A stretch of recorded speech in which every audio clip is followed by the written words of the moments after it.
भाई साहब, घर बनाना जितना बड़ा सपना होता है उतना ही बड़ा खर्चा भी। और सच बताऊं, लोग खर्चा करते गलत चीज़ों में, बाद में पछताते, लेकिन तब तक बहुत देर हो चुकी होती है। मैं खुद बताता हूं, मैंने अपने दोस्त को घर बनवाते हुए देखा है। आज जो बात बताने वाला हूं वो मैंने अपनी आंखों देखी। किसी भी आम मिडिल क्लास आदमी के लिए बहुत काम की बातें हैं। चलिए शुरू करते हैं दोस्तों, वो 5 चीज़ें जिनमें आपको पैसे नहीं उड़ाने चाहिए वरना पछताओगे।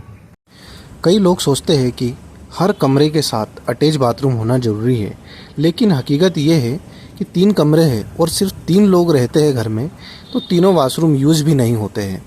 और जितने ज़्यादा बाथरूम उतनी ही ज़्यादा सफाई, पाइपलाइन लीकेज की प्रॉब्लम और मेंटेनेंस खर्च। एक कॉमन बाथरूम और सिर्फ ज़रूरत के कमरों वालों में एक अटैच बाथरूम रखो। बेवजह हर कमरे में वॉशरूम बनाने से पैसे और जगह दोनों ही बर्बाद होते हैं।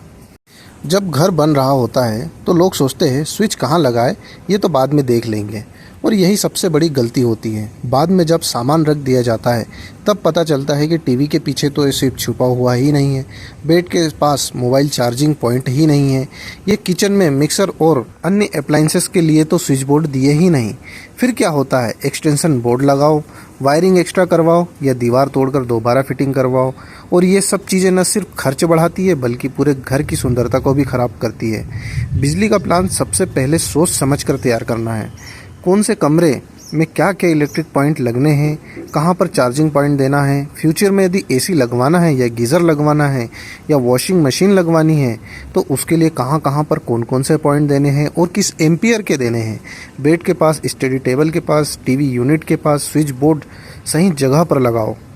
जब घर बनवाते हैं तो सबका ध्यान दीवारों, फ्लोरिंग और इंटीरियर पर होता है, लेकिन सबसे ज़रूरी चीज़ पानी की निकासी यानी ड्रेनेज सिस्टम को लोग सबसे आखिर में सोचते हैं।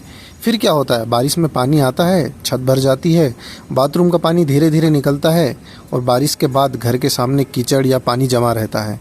इससे न सिर्फ घर खराब होता है बल्कि मच्छर, सीलन, बदबू इत्यादि चीज़ों से आपको परेशानी का सामना करना पड़ता था।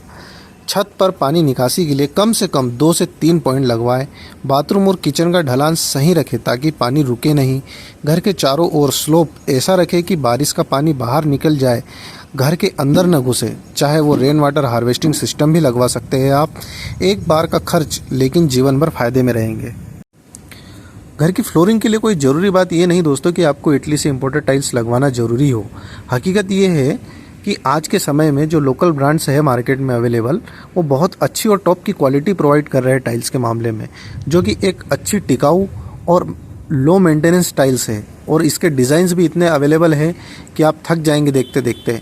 तो यहाँ पे आप नॉर्मल और लो मेंटेनेंस और टिकाऊ टाइल्स का चयन करें। लोग किचन प्लेटफॉर्म या सीढ़ियों में महंगे इटालियन मार्बल या ब्लैक ग्रेनाइट लगवाते हैं। सोचते हैं एक बार लग रहा है तो अच्छा ही हो जाए, लेकिन ऐसे पत्थर स्लिपरी होते हैं, जल्दी स्क्रैच आते हैं और महंगे भी बहुत होते हैं। भारतीय ब्रांड का सिंपल ग्रेनाइट या कोटा भी टिकाऊ होता है और सस्ता भी। रंग या डिज़ाइन के चक्कर में फिसलन वाले मार्बल से बचो, खासकर जहां पानी ज़्यादा होता है। आप भी घर बनवा रहे हो या प्लान कर रहे हो तो इन बातों को ज़रूर ध्यान रखो। वीडियो अच्छा लगा तो लाइक करो और कमेंट करके बताओ आपको कौन सी चीज़ फालतू लगती है घर में। मिलते हैं अगले वीडियो में दोस्तों, एक और नए टॉपिक के साथ।